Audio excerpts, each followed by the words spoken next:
تو انسان کا بچپن الگ تھا، بچپن کے بعد لڑکپن الگ تھا، لڑکپن کے بعد جوانی الگ ہے، اب جوانی کے بعد جب شادی ہوئی تب کی زندگی الگ ہے۔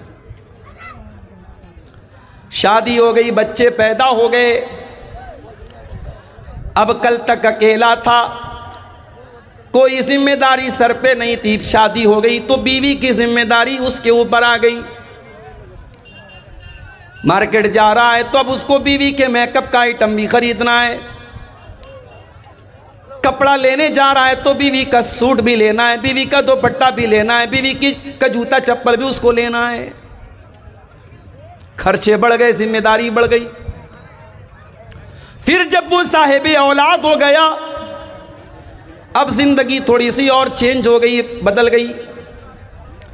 اب اسے ڈائپر بھی لینا ہے، اسے بیبی سوپ بھی لینا ہے، اسے بیبی کریم بھی لینا ہے، اسے بیبی پاؤڈر بھی لینا ہے، اسے بچے کا پالنا بھی لینا ہے، بچے کا جھولا بھی لینا ہے۔ اب زندگی میں خرچے بڑھ گئے، ذمہ داری بڑھ گئی۔ بچہ بڑا ہوا، اب بچے کا اسکول میں ایڈمیشن کرانے کا سردرد شروع ہو گیا۔ اسکول کا ایڈمیشن کرا دیا تو کتابیں بھی دلانی ہے، منتھلی فیس بھی بھرنا ہے، ٹیوشن کی فیس بھی بھرنا ہے۔ میرے پیارے ساتھیوں، اب زندگی میں ذمہ داری بڑھتی چلی جا رہی ہے۔ اور آگے بڑھو، اب بچے بڑے ہونے لگے، بیٹی بڑی ہونے لگی، بیٹا بڑا ہونے لگا۔ بیٹے کا کیریئر کیا بنے گا؟ بیٹا جاب کرے گا یا بزنس کرے گا؟ بیٹا بڑا ہو کر کے کیا کرے گا؟ اب یہ ٹینشن بھی اس کو پیدا ہو گئی۔ بیٹی بڑی ہو گئی تو بیٹی کی شادی کہاں کرنا ہے، کس سے کرنا ہے، کیسا رشتہ دیکھنا ہے، اب یہ ٹینشن اس کے اندر آ گئی۔ زندگی دن بدن ٹینشن پر ٹینشن دیتی چلی جا رہی۔ اسی لیے اللہ قرآن میں کہتا ہے لَقَدْ خَلَقْنَا الْإِنسَانَ فِي كَبَدٍ، ہم نے انسان کو اس طریقے سے پیدا کیا ہے۔ انسان زندگی بھر اسٹرگل کرتا ہے، سنگھرش کرتا ہے، محنت کرتا ہے، کد و کاوش کرتا ہے۔ انسان کی زندگی میں دن بدن ٹینشن بڑھتی چلی جاتی ہے۔ زندگی ٹینشن کا نام ہے میرے بھائی۔ دنیا میں کوئی یہ کہتا ہے مجھے کوئی ٹینشن نہیں، جھوٹ بولتا ہے۔ سب کو ٹینشن ہے۔ یہ الگ بات ہے کہ کوئی اپنی ٹینشن کو دل اور دماغ پہ لے کے پریشان رہتا ہے اور کوئی مست مولا زندگی گزارتا ہے۔ ایک جملہ بولتے ہیں نا کہ ٹینشن لینا نہیں چاہیے، ٹینشن دے دینا چاہیے۔ ٹینشن لینے سے کیا فائدہ ہے؟ ٹینشن لینے سے، دماغ خراب کرنے سے ٹینشن ختم تو نہیں ہو جائے گی، مسئلہ حل تو نہیں ہو جائے گا۔ اس سے بہتر ہے مسکراؤ، ہنسو، ٹینشن آئے گی دیکھا جائے گا۔ کچھ لوگوں کی لائف اسٹائل ایسی ہوتی ہے۔ تو زندگی کے یہ الگ الگ چرن ہیں، الگ الگ اسٹیج ہیں، الگ الگ دور ہیں۔ اب جو آیت کریمہ میں نے آپ کے سامنے پڑھی ہے خطبہ مسنونہ کے بعد، یہ سورہ حدید کی آیت نمبر 20 ہے، آیت نمبر 20 ہے۔ اس آیت میں اللہ تعالیٰ نے ایک آیت میں انسان کے جیون میں جتنے چرن آتے ہیں، اب بنگلہ میں اس کو کیا بولتے ہیں مجھے نہیں معلوم، ہندی میں چرن بولتے ہیں، انگلش میں اسٹیج بولتے ہیں، اسٹیجز۔ انسان کی زندگی میں جتنے اسٹیجز آتے ہیں، جتنے چرن آتے ہیں، جتنے دور آتے ہیں، ایک آیت میں اللہ تعالیٰ نے وہ سارے دور بھی بیان کر دیے اور پھر دنیا کی حقیقت بھی اللہ نے بیان کر دی، اور ہمیں کس کی تیاری کرنا چاہیے اللہ نے یہ بھی بیان کر دی۔ اس ایک آیت کو سمجھ لیا آپ نے تو آج کی تقریر آپ کو سمجھ میں آ جائے گی انشاءاللہ۔ قرآن کا 27واں پارہ، سورہ حدید کی آیت نمبر 20۔ اعلموا انما الحیات الدنیا لعب ولہو وزینۃ وتفاخر بینکم۔ ایک بات بولوں، یوٹیوب پر جاؤ اور سرچ کرو صوفی عبد الرشید، یہ افریقہ کے قاری ہیں، کیا نام ہے؟ صوفی عبد الرشید۔ بالکل افریقن کیسے ہوتے ہیں؟ گورے تو نہیں، کالے ہی ہوتے ہیں، یہ کالے ہیں، افریقہ کے ہیں، کالے ہیں۔ اللہ اکبر، کیا قرآن پڑھتے ہیں۔ کبھی رات میں ایئر فون لگا کے صوفی عبد الرشید کی کوئی تلاوت سنو، یہی آیت جو میں پڑھ رہا ہوں یہ ان کی آواز میں سنو، اللہ کی قسم کھا کے کہتا ہوں میوزک بھول جاؤ گے۔ یہ جو میوزک سن کر کے سکون ملتا ہے نا، یہ دل کے مردہ ہونے کی علامت ہے۔ یہ اس بات کی نشانی، یہ سنکیت ہے کہ تمہارا دل مردہ ہو چکا ہے، تمہارے دل میں قرآن کی محبت ختم ہو چکی ہے، تمہیں میوزک سے سکون ملتا ہے۔ اللہ قرآن میں کہتا لا بذکر اللہ تطمئن القلوب، میرے ایمان والے بندوں کے دلوں کو اللہ کے ذکر سے سکون ملتا ہے، قرآن سے سکون ملتا ہے۔ صحابہ کرام قرآن کو پڑھا کرتے تھے، قرآن کو سنا کرتے تھے، ہمارے پیارے نبی قرآن کو پڑھا کرتے تھے، قرآن کو سنا کرتے تھے۔ ہمارا نوجوان آج گانا سن رہا ہے، میں جلسے میں آ رہا تھا، راستے میں کئی نوجوانوں کو دیکھا موبائل پر بیٹھ کر کے ریلز دیکھ رہے ہیں، گانے دیکھ رہے ہیں۔ لڑکوں کا بھی یہی حال ہے، لڑکیوں کا بھی یہی حال ہے۔ آج وہ آپ کے یوٹیوب کی ہسٹری پر جا کے دیکھا جائے، گانے زیادہ ملیں گے، میوزک زیادہ ملے گا، فلمیں زیادہ ملیں گی۔ او لوگو آؤ ذرا رب کے قرآن کو کسی اچھے قاری کی آواز میں تم سن تو لو، اللہ کی قسم تم میوزک بھول جاؤ گے، تم گانے بھول جاؤ گے۔ اعلموا انما الحیات الدنیا لعب ولہو وزینہ، اللہ فرما رہا ہے اے میرے بندو، یہ دنیا کی زندگی تو کھیل ہے، ولہو تماشا ہے، وزینت اور زینت ہے، آکرشن ہے، اٹریکشن ہے۔ بچہ چھوٹا ہے، کھیل کا دور ہے، بچہ تھوڑا بڑا ہوا، 8 سال کا ہوا، 10 سال کا ہوا، وَلَّهْوٌ اب تماشا دیکھنے لگا، اب ٹی وی دیکھنے لگا، موبائل دیکھنے لگا، یوٹیوب دیکھنے لگا، ویڈیو دیکھنے لگا۔ وَزِينَةٌ بچہ تھوڑا بڑا ہوا، لڑکی تھوڑی بڑی ہوئی، 15 سال کے ہو گئے، 16 سال کے ہو گئے، لڑکی آئینے کے سامنے کھڑی ہو کر کے میک اپ کرنے لگی، لڑکا اپنے سر پر، اپنے بال پر، اپنے چہرے پر محنت کرنے لگا، اپنی پسند کا کپڑا پہننے لگا، آئینے میں اپنے آپ کو نہارنے لگا، اپنی سیلفی لینے لگا، اپنے فوٹو کو فلٹر کر کر کے لینے لگا۔ وَزِينَةٌ انسان کی زندگی آکرشن ہے، آکرشن ہے، اٹریکشن ہے، زینت ہے۔ وَتَفَاخُرٌ بَيْنَكُمْ شادی ہو گئی، بزنس کرنے لگا۔ میرے پڑوسی نے 1 لاکھ کی پراپرٹی خریدی، میں 10 لاکھ کی خرید کے دکھاؤں گا۔ میرے دوست نے سرکاری نوکری حاصل کر لی، میں بھی محنت کر کے سرکاری نوکری حاصل کروں گا۔ 1 لاکھ روپیہ اس کی سیلری ہے، میں 2 لاکھ روپیہ مہینہ کما کر کے دکھاؤں گا۔ وَتَفَاخُرٌ بَيْنَكُمْ میرے بندو، پھر وہ دور تمہاری زندگی میں آتا ہے، تم ایک دوسرے کے اوپر فخر کرتے ہو، ایک دوسرے کے اوپر غرور کرتے ہو، گھمنڈ کرتے ہو، ایک دوسرے سے اپنے آپ کو بڑا سمجھتے ہو۔ اس کے بعد آخری دور آیا، انسان بوڑھا ہو گیا، اس کے پوتے پوتیاں ہو گئے، اس کے نواسے نواسیاں ہو گئے، اب بیٹھ کر کے فخر کرتا ہے، اتنے میرے بیٹے، اتنے میرے پوتے، اتنے میرے ناتی، اتنی میری نتنی، اتنے میرے نواسے، اتنی میری نواسی، اتنی میری زمین، اتنی میری جائیداد۔ وَتَكَاثُرٌ فِي الْأَمْوَالِ وَالْأَوْلَادِ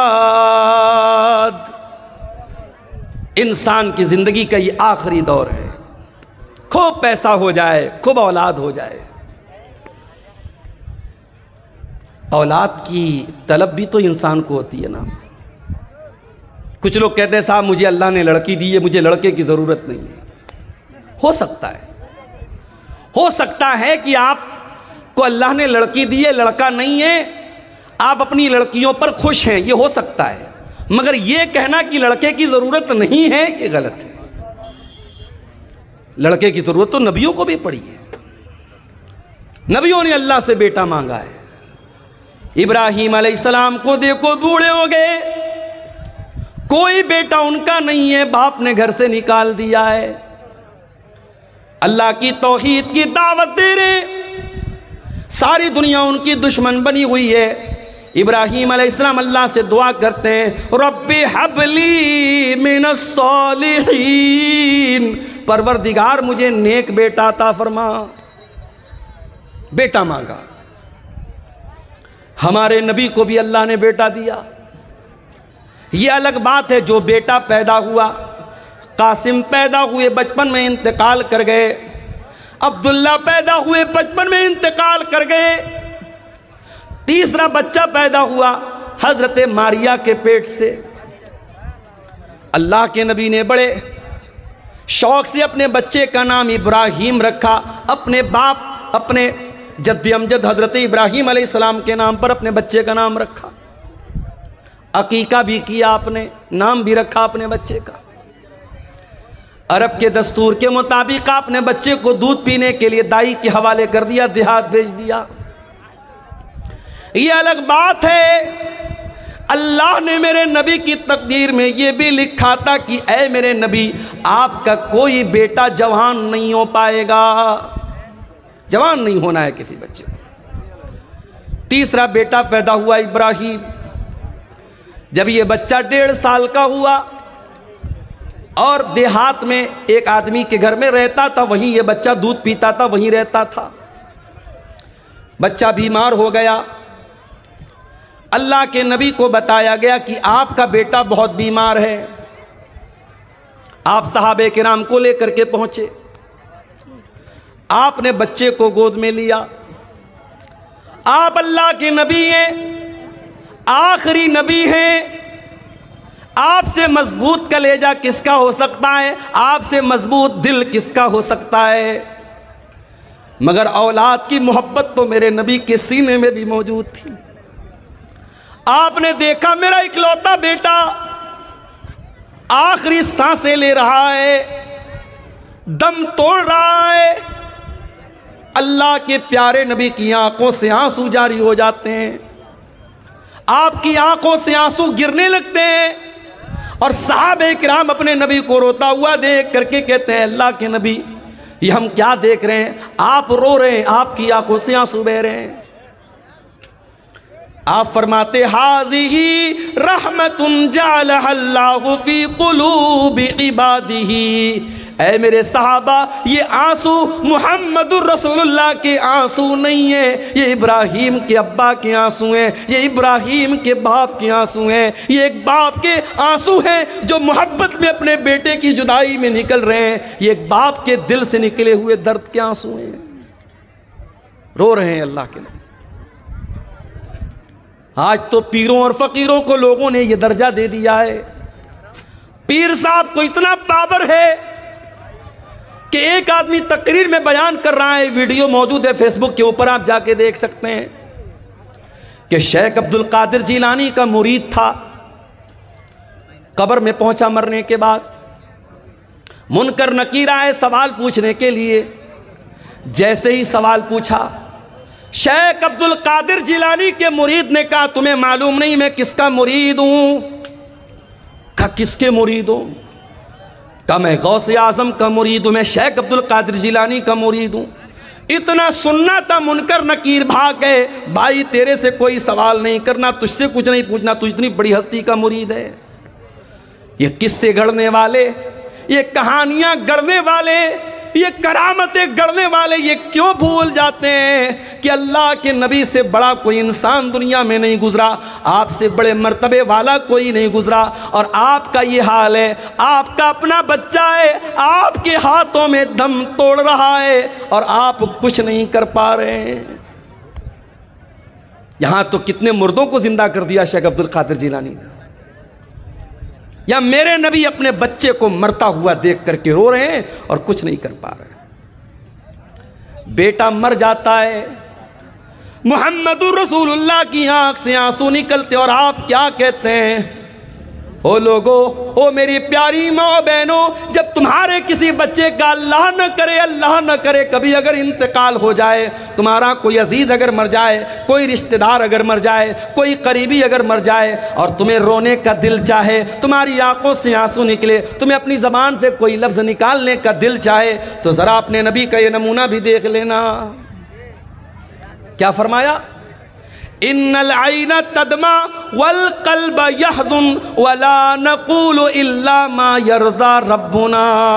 اے میرے بچے ابراہیم، تیرے جانے سے تیرے باپ کا دل غمگین ہے، تیرے باپ کی آنکھوں سے آنسو بہ رہے ہیں، تیرا باپ رو رہا ہے اے ابراہیم، لیکن تیرا باپ اپنی زبان سے کوئی ایسی بات نہیں نکالے گا جس سے اللہ ناراض ہو جائے۔ تو بیٹے کی خواہش تو سب کو ہوتی ہے میرے بھائی، نبیوں کو بھی ہوئی تھی۔ اللہ کہہ رہا ہے کہ زندگی کے یہ الگ الگ دور ہیں، ایک کھیل کا دور تھا، ایک تماشے کا دور تھا، ایک اٹریکشن کا دور تھا، ایک خوب پیسہ کمانے کا دور تھا، ایک دوسرے پر فخر کرنے کا دور تھا، اور پھر ایک آخری دور آیا کہ ڈھیر سارے بچے ہو گئے، بڑا خاندان ہو گیا، بڑی پراپرٹی بنا لی، بڑی زمین بنا لی۔ اب ذرا غور سے سننا سمریا والو، اب اللہ تعالیٰ دنیا کی ایک مثال بیان کر رہا ہے، کَمَثَلِ غَيْثٍ أَعْجَبَ الْكُفَّارَ نَبَاتُهُ۔ میرے بندو، دنیا کی مثال اللہ بیان کر رہا ہے جیسے بارش ہوتی ہے۔ جب بارش ہوتی ہے تو سب سے زیادہ کون خوش ہوتا ہے؟ کسان خوش ہوتا ہے، کسان خوش ہوتا ہے۔ بارش نہ ہو کسان خودکشی کر لیتا ہے، اور بارش صحیح سمے سے ہو جائے کسان خوش ہو جاتا ہے۔ بارش ہو رہی ہے، اب کھیتی لہلہانے لگی، ہری بھری ہو گئی۔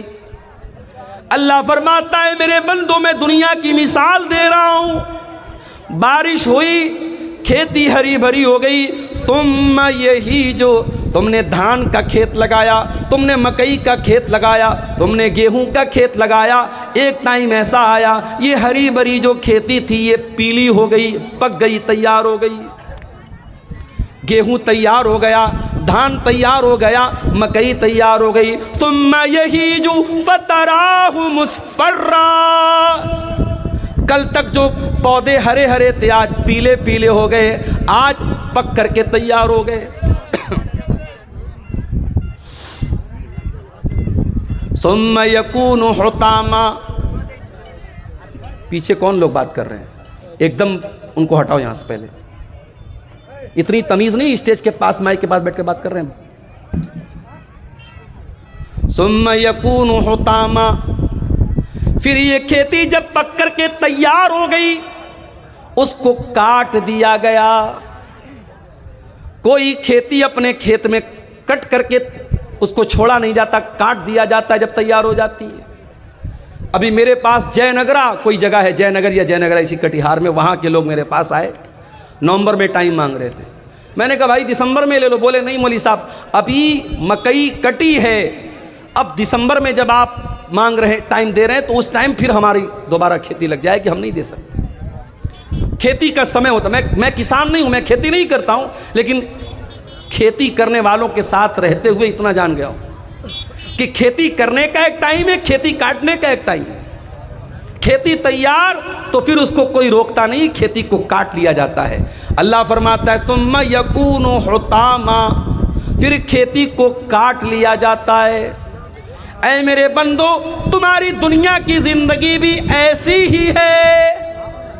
تمہاری جوانی جب ہوتی ہے تم ہرے بھرے ہوتے ہو، پھر بڑھاپا آتا ہے، 40 سال کے ہو گئے، 50 سال کے ہو گئے، اب تم پک چکے ہو، پیلے پڑ چکے ہو۔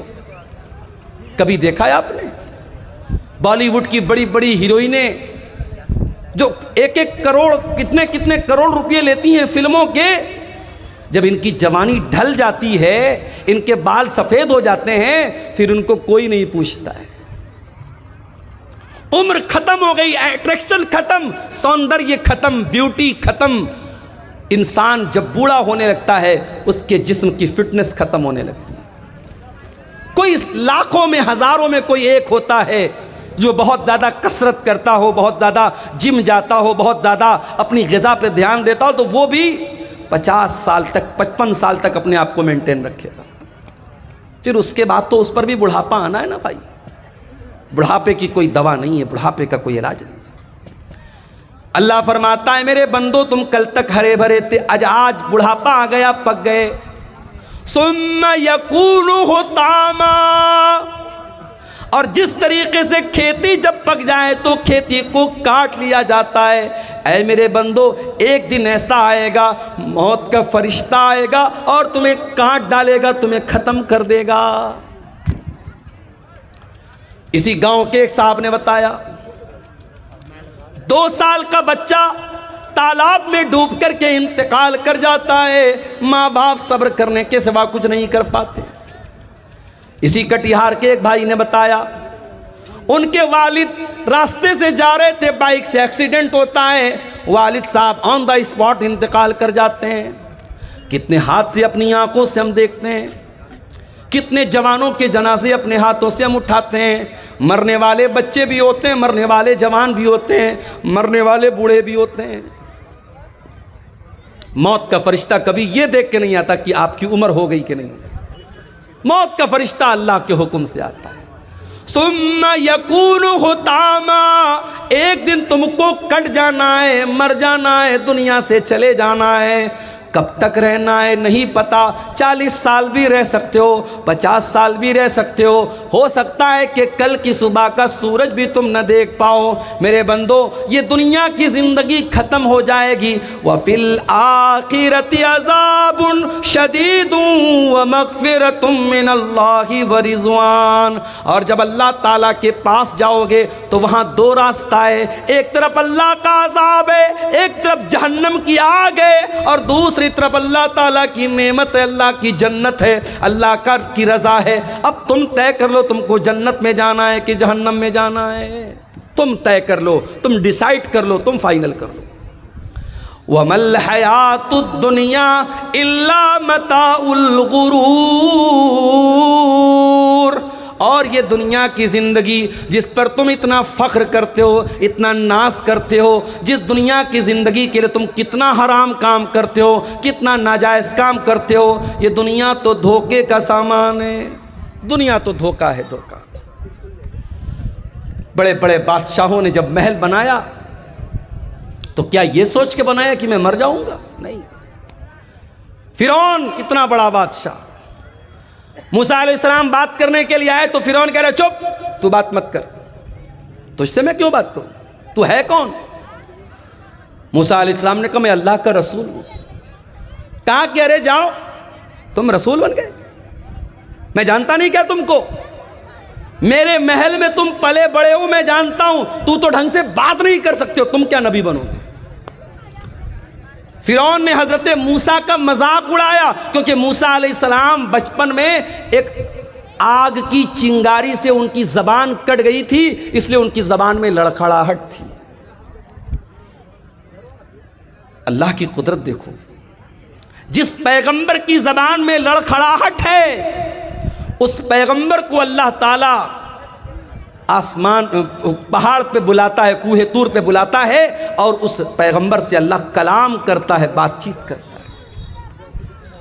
اور جب موسیٰ علیہ السلام سے اللہ تعالیٰ نے کلام کیا تو موسیٰ علیہ السلام دعا کرتے ہیں رب اشرح لی صدری ویسر لی امری واحلل عقدۃ من لسانی یفقہوا قولی، پروردگار میرے سینے کو میرے لیے کھول دے، میرے معاملے کو میرے لیے آسان بنا دے، اور اے اللہ میری زبان کی لکنت کو دور کر دے، میری زبان کی گرے کو دور کر دے، میری زبان کی لڑکھڑاہٹ کو دور کر دے، یفقہوا قولی، تاکہ لوگ میری بات کو سمجھ سکیں۔ تو فرعون نے مذاق اڑایا، کہا ارے جاؤ، تم کیا بات کرو گے؟ اللہ کا مذاق اڑایا، موسیٰ علیہ السلام کا مذاق اڑایا، کہا کہ اے موسیٰ میں اتنا بڑا بادشاہ ہوں، ہذہ الانہار تجری من تحتی، یہ بڑی بڑی ندیاں، یہ دریائے نیل، یہ دریائے قلزم، یہ بڑی بڑی ندیاں، یہ بڑے بڑے دریا میرے محل کے نیچے سے جاتے ہیں، ان دریاؤں کا میں مالک ہوں، ان ندیوں کا میں مالک ہوں۔ اللہ نے کہا اچھا تو تجھے اپنی طاقت پہ بڑا ناز ہے، اپنی بادشاہت پہ بڑا ناز ہے، اپنی ندیوں پہ بڑا ناز ہے، میں تجھے تیرا انجام چکھاتا ہوں۔ موسیٰ علیہ السلام جانے لگے، پیچھے فرعون پیچھا کر رہا ہے، موسیٰ علیہ السلام ایمان والے لوگوں کو لے کر کے جا رہے ہیں، سامنے دریا آ جاتا ہے، موسیٰ علیہ السلام کے ساتھی کہتے ہیں انا لمدرکون، اے موسیٰ اب تو ہم اریسٹ ہو جائیں گے، گرفتار ہو جائیں گے، پکڑ لیے جائیں گے، سامنے پانی ہے اور پیچھے فرعون کا لشکر ہے۔ اب یہ حالات آپ دیکھ رہے ہیں ملک کے، کیا ہو رہا ہے، ظلم کی کتنی انتہا ہو رہی ہے۔ ظلم کرنے والے کل تک جب عوام سے ان کا تعلق تھا تب تک ہم انصاف کی عدالتوں میں جا کر کے انصاف کے لیے ہم دروازے کھٹکھٹا سکتے تھے، مگر جب ظلم کا کوڑا انصاف کرنے والوں کے ہاتھ میں آ جائے، حکومت کرنے والوں کے ہاتھ میں آ جائے اور جو ظالم ہے وہی منصف بن جائے تو پھر مظلوم فریاد کرے تو بھی کس سے کرے، مظلوم جائے تو کس کے پاس جائے۔ دنگا کرنے والا، فساد کرنے والا کون، ساری دنیا کو معلوم ہے۔ کس کے جلوس میں ماں بہن کی گالیاں دی گئی، ویڈیو موجود ہے، زمانہ شاہد ہے۔ مگر آج ہندوستان کی تاریخ لکھنے والا لکھے گا کہ ظلم کی تاریخ کیسے لکھی جا رہی تھی، کس طریقے سے مظلوموں کے گھر گرائے جا رہے تھے، کس طریقے سے مظلوموں کے بچوں اور عورتوں پر ظلم کیا جا رہا تھا۔ یاد رکھو میرے بھائیوں، اللہ کا قانون یاد رکھو، اللہ کی سنت یاد رکھو۔ اللہ اپنی دھرتی پر کبھی ظالموں کو برقرار نہیں رکھتا، ظالموں کی حکومت کو برقرار نہیں رکھتا۔ اللہ نے اس دھرتی پر مشرک اور کفر کرنے والوں کی حکومتوں کو برقرار رکھا ہے، مگر ظالم کو اللہ نے جڑ سے اکھاڑ کے پھینک دیا۔ ہر ظالم اپنا انجام یاد رکھے۔ عربی میں کہاوت ہے لکل فرعون موسیٰ، ہر فرعون کے لیے اللہ تعالیٰ نے کسی موسیٰ کو تیار کر کے رکھا ہے۔ موسیٰ علیہ السلام جا رہے ہیں، پیچھے فرعون ہے، سامنے پانی ہے۔ قوم کے لوگ کہتے ہیں Musa we will be arrested, we will be captured, ہم تو پکڑ لیے جائیں گے، گرفتار ہو جائیں گے۔ موسیٰ علیہ السلام کہتے ہیں اے میری قوم کے لوگوں، ڈرنے کی ضرورت نہیں ہے، ان معی ربی سیہدین، میرا رب میرے ساتھ ہے، میرا رب ضرور کوئی نہ کوئی راستہ نکالے گا۔ یہ جو ایمان تھا موسیٰ علیہ السلام کے دل میں، اے بھارت کے مسلمانوں، اے ہندوستان کے مسلمانوں، یہ ایمان اپنے دل میں پیدا کرو۔ تم اللہ اکبر کی صدا دینے والے ہو، تم لا الہ الا اللہ کا کلمہ پڑھنے والے ہو، تمہارا ایمان حکومتوں پر نہیں ہے، تمہارا ایمان سیاسی پارٹیوں پر نہیں ہے۔ ان سیاسی پارٹیوں نے کل بھی استعمال کیا تھا، آج بھی تمہیں استعمال کر رہے ہیں اور آئندہ بھی کرتے رہیں گے۔ تم ایمان لائے ہو رب واحد کی ذات پر، اس اللہ کی ذات پر اپنے ایمان کو مضبوط کرو، اس اللہ سے اپنے تعلق کو جوڑ دو میرے بھائی۔ موسیٰ علیہ السلام نے کہا میرا رب میرے ساتھ ہے، وہ ضرور کوئی نہ کوئی راستہ نکالے گا۔ ابھی اتنا کہا تھا موسیٰ علیہ السلام نے کہ قرآن کہتا ہے فَأَوْحَيْنَا إِلَى مُوسَىٰ أَنِ اضْرِب بِّعَصَاكَ الْبَحْرَ، ہم نے موسیٰ کو حکم دیا کہ اپنی لاٹھی کو پانی کے اوپر جا کے مار دو۔ سامنے ندی ہے، دریا ہے، دریا کی گہرائی کتنی ہو سکتی ہے آپ اندازہ نہیں لگا سکتے۔ دریائے قلزم بہت بڑی ندی ہے، وہ ندی سامنے تھی، حضرت موسیٰ گئے اور لاٹھی کو جا کر کے پانی پر مارا۔ جیسے ہی لاٹھی کو پانی پر مارا ہے، ابھی میں ممبئی گیا تھا ایک ہفتہ پہلے، ممبئی میں ایک برج ہے، اس کو اٹل سیتو بولتے ہیں، اٹل سیتو 22 کلومیٹر کا برج ہے، سمندر کے اندر بنا ہے۔ اللہ اکبر، 1-2 کلومیٹر نہیں، 22 کلومیٹرز، 22 کلومیٹر کا برج کہاں بنا ہے؟ سمندر کے اندر بنا ہے۔ انسان کو اللہ اگر اتنا دماغ دے سکتا ہے کہ انسان سمندر میں برج بنا سکتا ہے، وہی 22 کلومیٹر لمبا، تو وہ اللہ جس نے انسان کو اتنا مائنڈ دیا ہے، اتنا دماغ دیا ہے، اس اللہ کے لیے کون سی بات ناممکن ہے میرے بھائی؟ موسیٰ علیہ السلام نے لاٹھی کو مارا، نہ کوئی انجینئر آیا، نہ کوئی نقشہ بنا، نہ کوئی پلر کھڑا ہوا، بیچ میں راستہ بن گیا۔ پانی، ایک طرف کا پانی ادھر رک گیا، ایک طرف کا پانی ادھر رک گیا، اور بیچ میں راستہ بن گیا۔ اب موسیٰ علیہ السلام اپنے ساتھیوں کو لے کے چل پڑے۔ ذرا امیجن کرو، تصور کرو، دونوں طرف پانی رکا ہوا ہے اور موسیٰ علیہ السلام بیچ میں جا رہے ہیں اپنے ساتھیوں کے ساتھ۔ فرعون نے دیکھا موسیٰ جا رہے ہیں، ان کے ساتھ ایمان والے جا رہے ہیں، اور پانی بیچ میں رکا ہوا ہے، بیچ میں راستہ بنا ہوا ہے۔ فرعون نے اپنے لشکر سے کہا چلو تم بھی اسی راستے پر چلو، فرعون بھی چل پڑا، فرعون کا لشکر بھی چل پڑا۔ موسیٰ علیہ السلام اور ایمان والے ندی کو پار کر گئے۔ جب اس پار چلے گئے، اللہ نے پانی کو ملا دیا، پانی کو ملا دیا اللہ نے، اور جیسے ہی پانی کو ملا دیا فرعون ڈوب گیا، فرعون کے تمام لشکر کے لوگ ڈوب گئے۔ جب فرعون ڈوبنے لگا تو کہتا ہے آمنت بالذی آمنت بہ بنو اسرائیل، اے اللہ میں تیرے اوپر ایمان لاتا ہوں، میں توبہ کر رہا ہوں، اے اللہ میں اس اللہ کے اوپر ایمان لاتا ہوں جس پر بنی اسرائیل ایمان رکھتے ہیں۔ اللہ نے فرمایا الآن وقد عصیت من قبل، اے فرعون ساری زندگی تو گناہ کرتا رہا، ساری زندگی ایمان والوں کو ستاتا رہا، ساری زندگی موسیٰ علیہ السلام کو ستاتا رہا، آج جب موت کو سامنے دیکھا تو ایمان لا رہا ہے، اے فرعون آج تیرا ایمان ایکسپٹ نہیں کیا جائے گا۔ پتہ یہ چلا کہ موت سامنے دیکھنے کے بعد توبہ ایکسپٹ نہیں ہوگی، اس لیے موت کے آنے کے پہلے توبہ کرو۔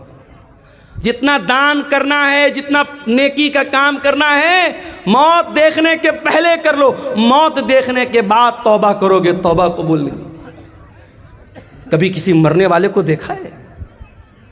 مرنے والے کی آنکھیں اٹھ جاتی ہیں، وہ جب موت کے فرشتے کو دیکھتا ہے نا کانپ جاتا ہے، اس کی آنکھیں پتھرا جاتی ہیں۔ موت جب سامنے آ جائے، ہم جب کسی کو مرتے ہوئے دیکھتے نا تو اس کی بولی بند ہو جاتی ہے، اس کی بات چیت بند ہو جاتی ہے، یعنی اب اس نے موت کو دیکھ لیا، اب توبہ کرے گا تو توبہ کا کوئی مطلب نہیں۔ تو موت کو دیکھنے کے پہلے توبہ کرو۔ فرعون بھی موت کو دیکھ کر کے توبہ کر، اللہ نے کہا تیری توبہ قبول نہیں ہوگی۔ اتنے بڑے بڑے محل فرعون نے بنائے تھے، کتنے بڑے بڑے باغات تھے، کتنے بڑے بڑے محل تھے، ندیاں تھی، نہریں تھی، تالاب تھے، سوئمنگ پول تھے۔ اللہ فرماتا ہے کم ترکو من جنات وعیون وزروع ومقام کریم ونعمت کانوا فیہا فاکہین کذالک وأورثناہا قوما آخرین۔ فرعون کے پاس کتنے بڑے بڑے باغات تھے، محل تھے، کتنے عیش و آرام سے رہا کرتا تھا، آج اس کے محل میں کوئی اور رہ رہا ہے، اس کے باغ کا پھل کوئی اور کھا رہا ہے، اس کی نہر کا پانی کوئی اور پی رہا ہے۔ فما بکت علیہم السماء والارض وما کانوا منذرین۔ آج فرعون مر گیا، نہ آسمان رو رہا ہے نہ زمین رو رہی ہے، کوئی رونے والا بھی نہیں، کوئی آنسو بہانے والا بھی نہیں ہے، ایسی موت ہوئی کوئی آنسو بہانے والا بھی نہیں۔ تو ایسی موت مت مرو میرے بھائی، مرنا تو سب کو ہے، یہ زمین، یہ جائیداد، یہ پراپرٹی سب یہیں رہ جائے گی، اس دنیا کی کوئی حقیقت نہیں ہے۔ وَمَا الْحَيَاةُ الدُّنْيَا إِلَّا مَتَاعُ الْغُرُورِ، یہ دنیا دھوکے کا سامان ہے، بہت دھوکے باز ہے دنیا۔